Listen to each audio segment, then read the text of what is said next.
Greetings and welcome to this module on material design. Material design is a pretty cool set of guidelines released by Google, I think about a year and a half ago now.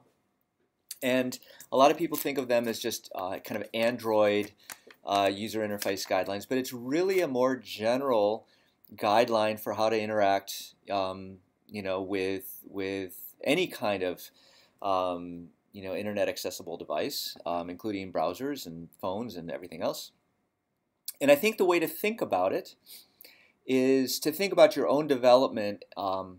As a user interface designer, you might start out and learn HTML and CSS. And remember last semester we had you build some pages using that, and all of you, I think, thought, boy, this feels really old school and not really very nice. And then the next week we showed you Twitter Bootstrap, and all of a sudden, you had a responsive design and grids, and things were much easier to build user interfaces that kind of made sense.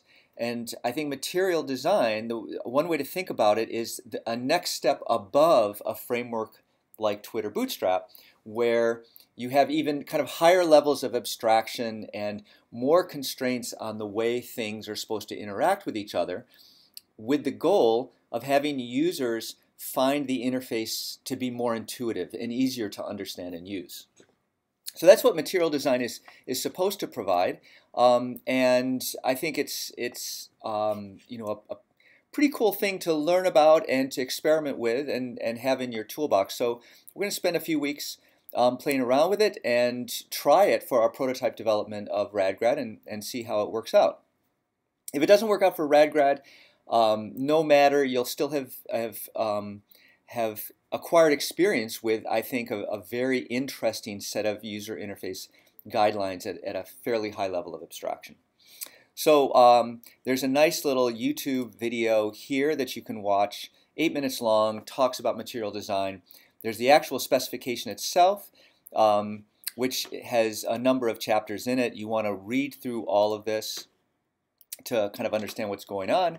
And then there are 3 frameworks: of a framework built on top of Bootstrap 3, which provides material design; another framework independent from Bootstrap called Materialize CSS; and then a framework that came out after these first 2 by Google itself for supporting web page and other kinds of development in material design. And so I want you to look at all 3 of these frameworks. There's a little article here comparing Bootstrap, the Bootstrap framework versus the Material Design Lite framework, not including Materialize CSS, unfortunately, but it gives you kind of a sense for what's going on.